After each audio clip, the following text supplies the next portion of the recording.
Hey, family, I hope you're doing well. I'm back again, Shame Free Life Nation. How do y'all like my background? Listen, I want to thank you so much. Those who shot me a couple of emails this week. I did get a chance to read all of them, as a matter of fact, in the midst of homework. It was very important to read those emails and to respond back in an appropriate manner. And thank you so much, Tammy, because this particular video, I want to address something that you actually wrote me. And it really caused me to go back into my library and started studying some more and start doing some research in conjunction with what I'm already doing as it relates to school when it comes to PTSD, trauma, post traumatic stress disorder, as well as acute stress disorders. And all of that's kind of linked into what I want to talk about. But before I move forward, I want you to do three things for me if you can.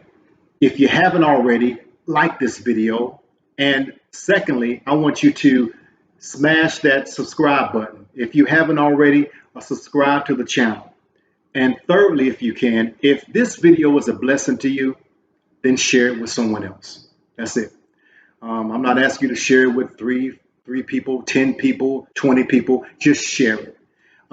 Whatever the Most High blessed me with, I want to bless another person with because I want for you what I want for myself. And what I want for myself is peace and freedom. So let's get into it. Tammy, thank you so much for your email. And you're in a relationship, and you've been in a relationship for about 3.5 years, I believe you said. And the relationship has been topsy turvy. And it's been like an off and on switch, walking on eggshells. And you're really into him. He says that he's really into you. But the light switch is his behavior toward you, loving you the next minute or showing you a lot of love and affection and attention. And the next minute, the polar opposite. It's almost like a manic type of mentality that's taking place, and it's getting very unbearable. Well, I'm sorry that you're having to go through that.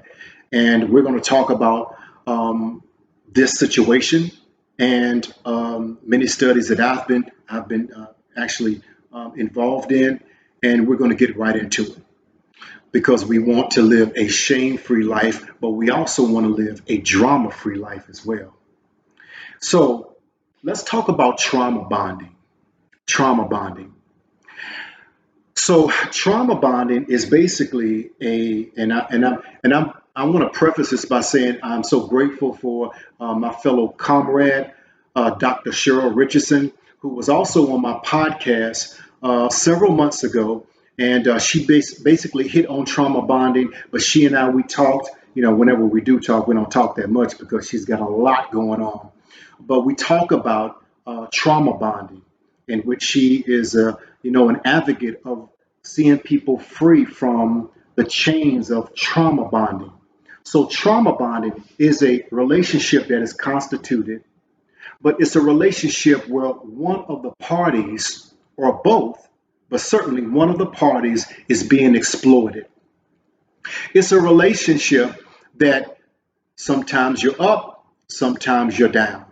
It's a relationship where as you're walking on eggshells, as Tammy eloquently pointed out in the email, and everything is fine, and then the person flips, the person begins to berate you or talk about how much weight that you're gaining, how you're just dumb, you're not as smart as me, very insulting, very degrading, begins to tear you down and eat away at your own self-esteem and your own self-outlook or self-uplook. And so after you're torn down, which is abusive, by the way, it doesn't have to be sexual abuse. It doesn't have to be physical abuse. It can be mental abuse. It can be verbal abuse, but it's still abuse, and also spiritual abuse. But we'll hit on that a little bit later. So it's a relationship that is constituted as formed, but it's one sided. And oftentimes this relationship is formed, and at the very essence of it, or the root, is codependency. Well, what is codependency? Well, the word Co means two. And of course, dependent upon someone means that you are relying upon someone else, to do something for you that, in all intents and purposes, you can do for yourself. Just like drugs, a person who has substance abuse disorder, they're codependent upon a particular drug. That means that there's a force that's there. It's a party of two, that person and the drug of choice, but that person is dependent upon the drug of choice. And so now he or she has become an addict or enslaved because of the dependency on that drug. They cannot function without that drug. And oftentimes we see people operating in the same type of mindset, that they're in a relationship and it's almost like I can't function without this person. I can't make a decision without that person. And it's one thing to get feedback from one another, and we should, to respect one another's opinion in a relationship, a healthy and mature relationship. But when you're dependent upon someone else to do something for you that you should do for yourself, or you're dependent upon them at every waking moment, you are an addict to that person. You are codependent as it relates to that person. So codependency, oftentimes, you will find that is accompanied with this particular subject that we are talking about right now, which is trauma bonding. So it's a relationship that's constituted, that is one-sided, that's very abusive. So the person showing you love one minute, the next minute is the polar opposite. You're being talked down to, you're being abused verbally, you're being abused emotionally or psychologically. And so oftentimes people that, Tammy, come from a place of trauma or PTSD, post traumatic stress disorder, they oftentimes will gravitate to those type of relationships, or those people will be magnetized to us. And when you're in that kind of relationship, you're locked in that relationship, and that relationship, it covers so many different dimensions of who you are as a woman. And there are men that are in codependent relationships that are trauma bonding as well. So there's a psycho neurobiological component. Now I know that it's like a big word, right? A psycho neurobiological component to being in a relationship that is glued together by trauma bonding or a traumatic bonding, a one-sided relationship, an abusive relationship. Sometimes I love you, sometimes I don't. Sometimes I hate you, sometimes I love you. And then we make up, and then we do it all over again. So the psycho is your soul. That's your mind, your will, and your emotions. Psycho is like the soul. When you meet someone, it's like, oh man, I mean, this person is so amazing. So now your soul is open to this person. And so that's what we actually gravitate to. But then there's a neural component of trauma bonding as well. That is the brain, the right hemisphere, the left hemisphere of the brain, the analytical part of us, also the creative part of us, that part of the brain that is now connected to the relationship as well. So now, psycho, your soul is connected to this individual that is abusing you. Your brain, how you analyze, how you process, how you think, is also connected in this relationship. And the bio part, bio meaning your physicality, your body.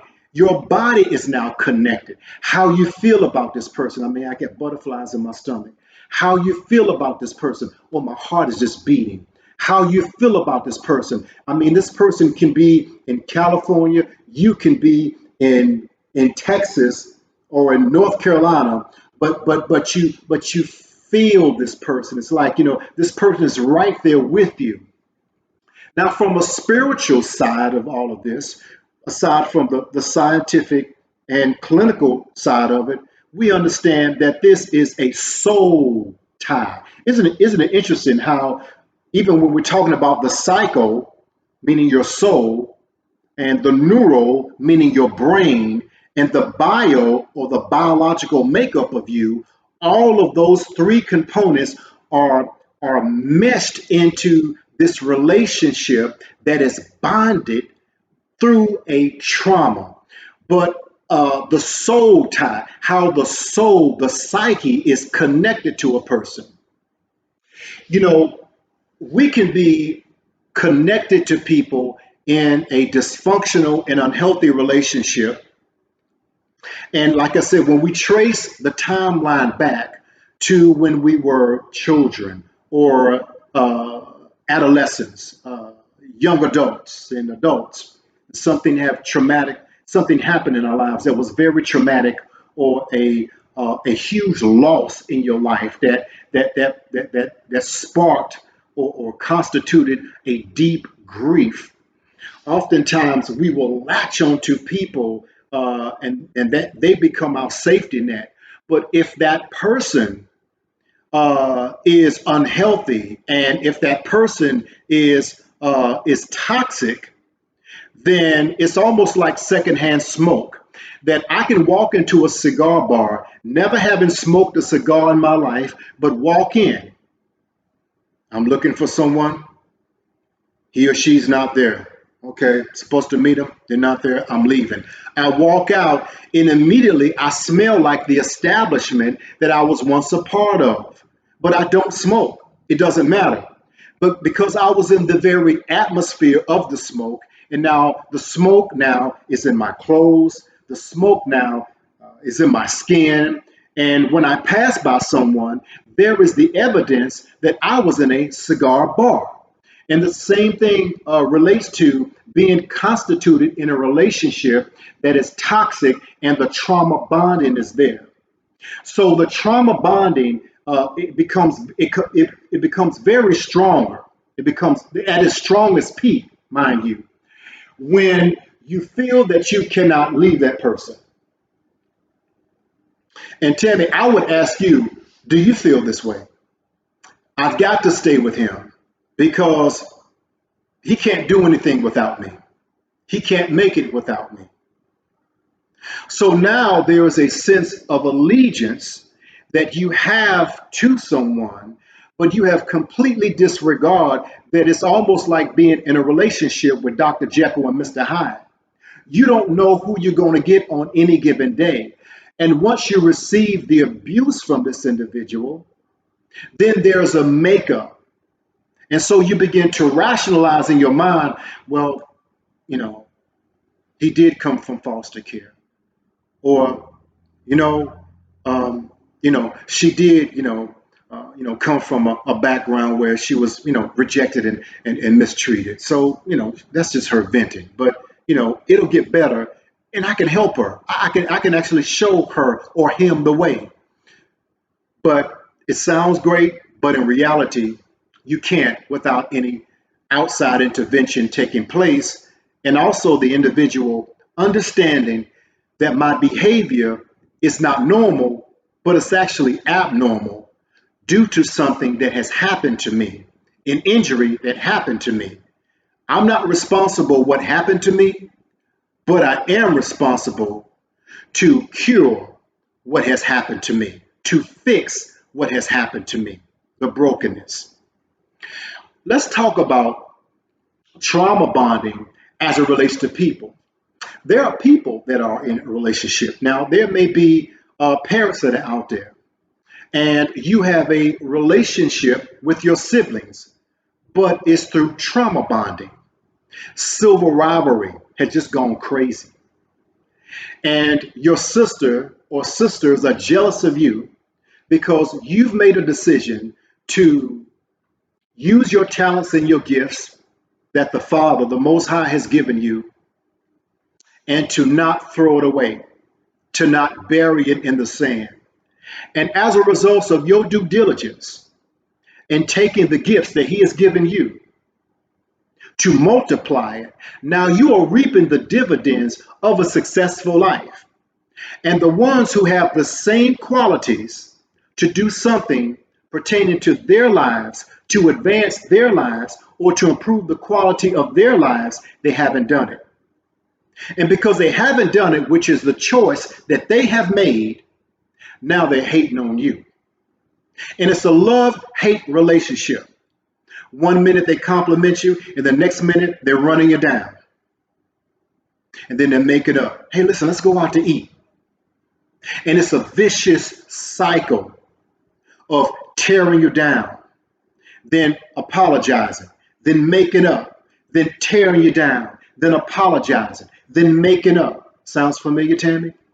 Well, there are siblings that are going through this. There are parents that are going through this with their children and children with their parents. It is trauma bonding.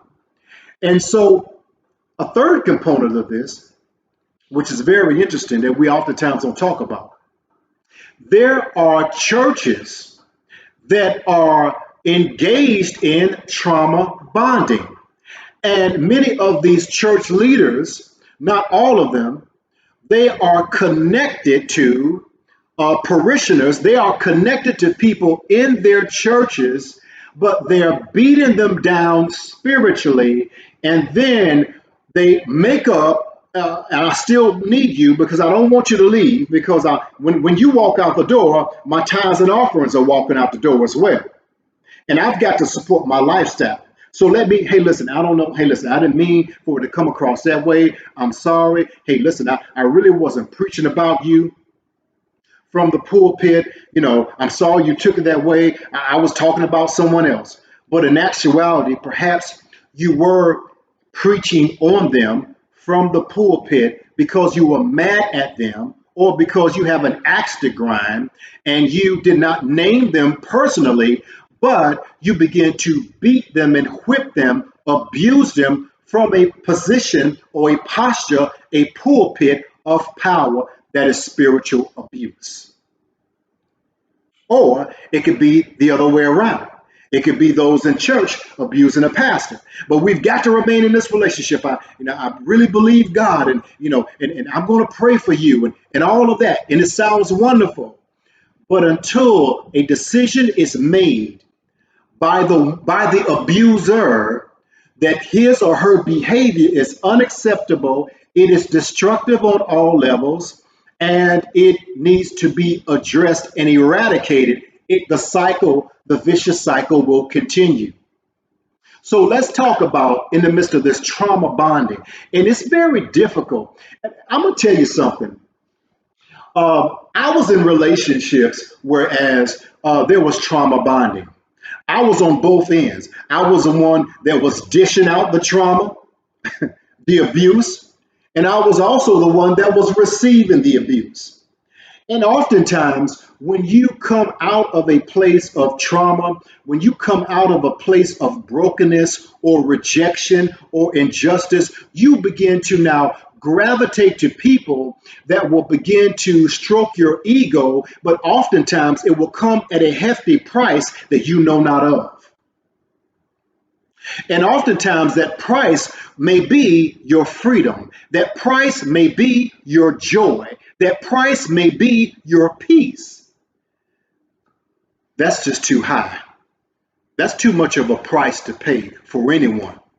But I found myself, because of my own brokenness, because of my own trauma, PTSD, that I would gravitate to other broken women. And it's almost like clockwork. I didn't really know what I was doing until I began to now take inventory of myself and of my life, and the Holy Spirit began to minister to me, and I began to read. I began to research. And so I began to look at the patterns of my life and the relationships that I had around me, that begin to validate me and begin to approve me and accept me.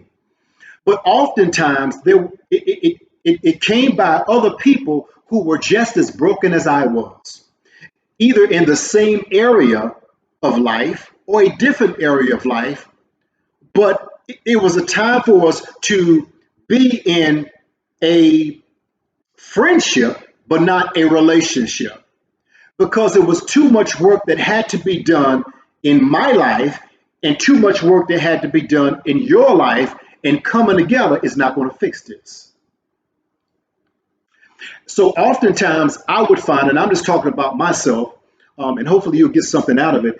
I would find myself gravitating to relationship after relationship, a different woman, but the same type of woman with the same type of brokenness, the same type of either low self esteem, though she may be beautiful, inadequacy, but she was quite adequate. But all of these areas, these fragmented areas in her life that she needed to be affirmed. So me being the Superman, oh, I can affirm you. Oh, man, you're just so fine. Oh, you're just so talented. Oh, you're just so spiritual. Oh, you just so whatever, which was absolutely true. But behind that was the fragmented parts of her soul that needed to be made whole, that I was not equipped to do. But I was willing to hang in there to continue to feed her self esteem, her self image, and her self worth because I was getting something out of the deal. I was broken because of injustice. I was broken because of rejection. I was broken because of abuse. So you have two people that are bonded together because of not love, though we may have loved each other, not because of how much we had in common, but bonded together because of individual trauma. And so there was a cohesiveness in the relationship, and it was by or through or because of trauma. We were glued to one another, spirit, soul, and body. We were glued to one another in a relationship, psycho, neural, biologically, until a break had to take place. And it's very difficult. So let's quickly talk about here. Um, and if more people talked about this, I mean, real talk, if we just had just real live conversations, before we got into the, before we even think about, diving deeper into a relationship, and certainly before, intimacy from a sexual standpoint is taking place, which believe us, we're supposed to hold it down in that area and refrain. But let's real talk, man. People that say whatnot, they sexing, okay? So, except those who say, listen, I'm out so I can deal with myself inwardly before I even take it to a place like that. If we have more talk, more honest dialogue, and not just with one another, but with ourselves, and just looking at various patterns in our life, then the second half of our life will be much more fruitful and peaceful than the first half. But everything is fixable because we are going to live that shame-free life. Now let's talk about some remedy tips. Now, number one, Tammy, specifically, you must seek an outside objective opinion from someone else that don't have a proverbial dog in the fight. I'm not talking about people that are, cheering y'all on as a couple and, oh, y'all look so good together. Oh, child, listen, y'all do y'all thing. That's your boo. I ain't talking about all that. I'm talking about a third party that's not connected to you, Tammy, that's not connected to him, your man, but that can look at this situation totally objectively from the outside in. That can be a therapist, that can be a counselor, that can be a life coach, that can be someone who has wisdom that is not directly connected to YouTube, but that can analyze this objectively. Secondly, you must reevaluate your joy. From the tension that I felt from the letter, your joy has been depleted. And anytime that we are in a relationship that is joined together by trauma, a trauma bonding, there is no joy. There is only manipulation. There is no joy. There's only narcissism. There is no joy. There's always an ulterior motive. So you have got to reevaluate what makes Tammy happy. What brings me joy? Because right about now, I've got to take not a selfish route, but a self centered route in now myself, centering myself in such a way that I must reevaluate what is important to me. So now Tammy must put herself in the center of all attention right now because your attention has been on him.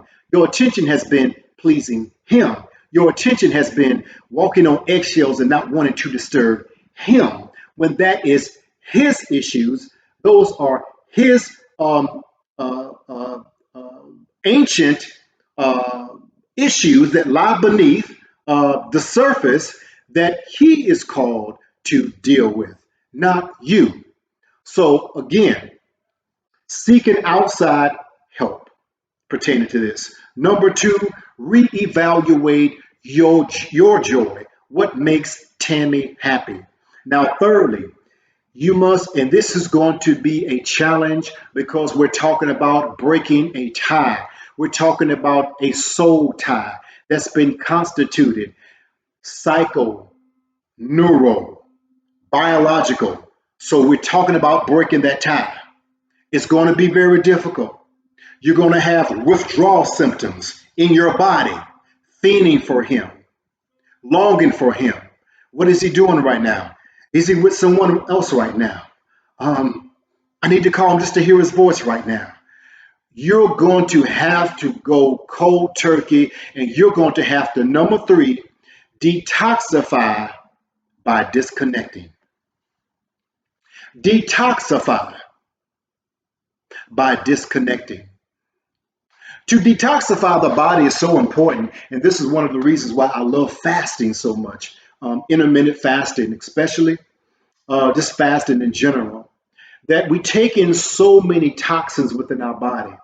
And I'm not talking about you don't have to just eat at Popeyes and Captain D's and all these other places that that are restaurants to take toxins in. But just too much of anything. We need to detox. And so to detox means I now need to rid my body of the very thing that now is causing me an internal setback. You have an internal setback in your psyche, which is your soul. You have an internal setback in your neurological system, which is your brain. Can't get them off your mind. You have an internal setback as it relates to your physiology or your biological component because your body not longs for him. Now the soul tie must be broken, and the only way that you can detoxify your spirit, your soul, and your body, you must do it by disconnecting. There's no other way. You cannot do it by being connected to that which is toxic to you. You must disconnect from the toxicity in order for a cleansing to take place. And when cleansing takes place, let me tell you something, Tammy. A clarity will take place. A clarity in your mind. A clarity in your soul. A clarity in a cleansing in your body. Fourth, the fourth remedy or the fourth tip. You've got to regain your identity. You ever been in a relationship before, family, shame-free life family? I know I have. Been on both ends. Been the one doing dirt and been the one receiving the dirt. Um, that you could be in a relationship that is toxic through trauma bonding, that you lose your identity. You don't know who you are except a caregiver.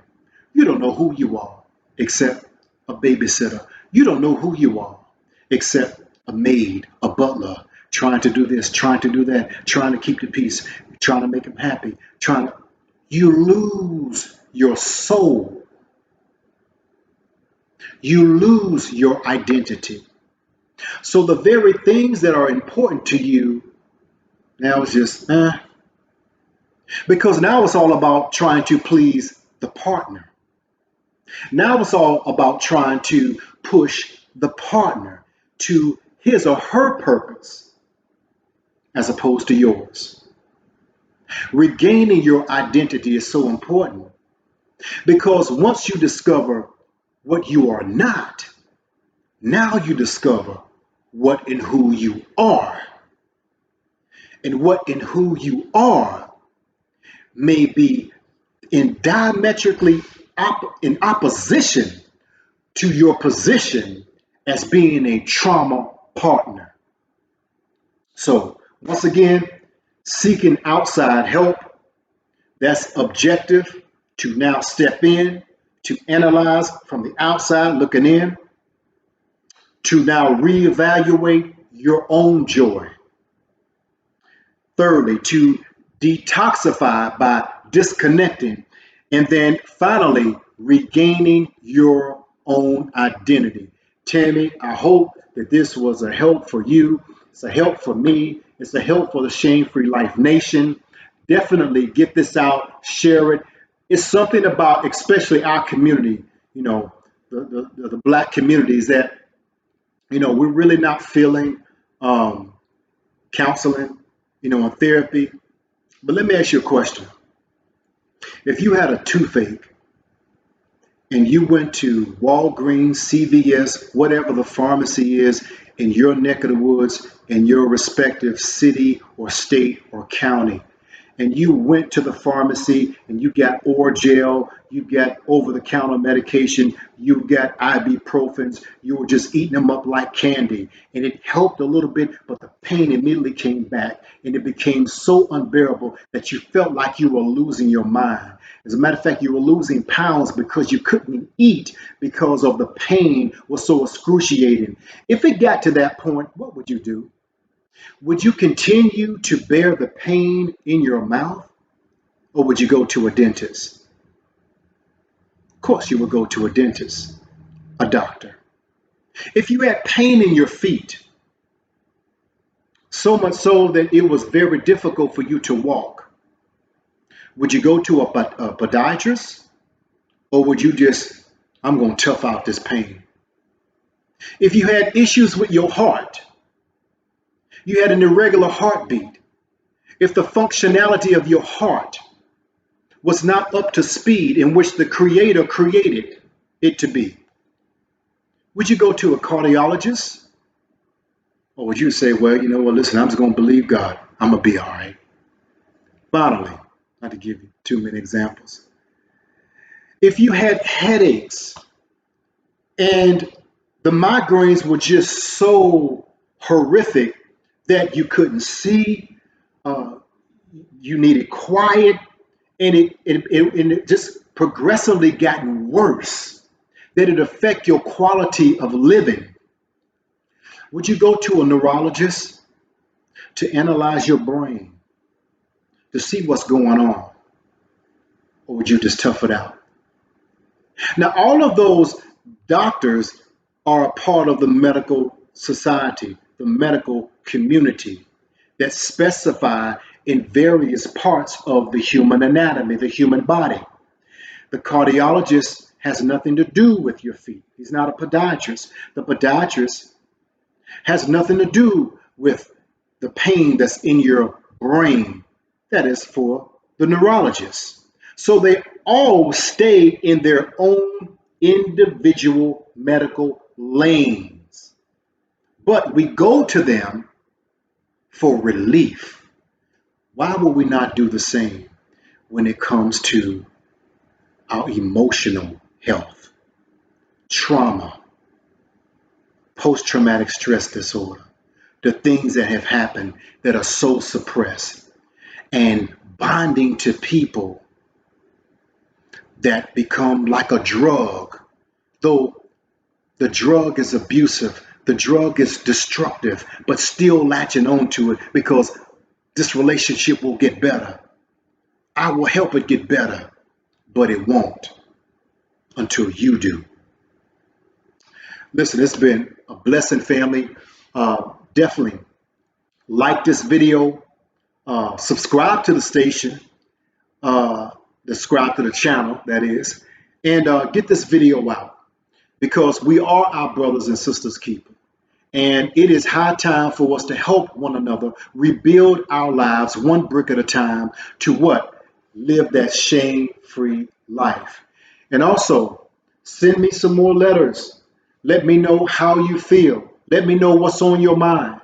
Also, find out some of the wonderful resources that we have going on to help the community, the Shame Free Life Nation, to rebuild one brick at a time.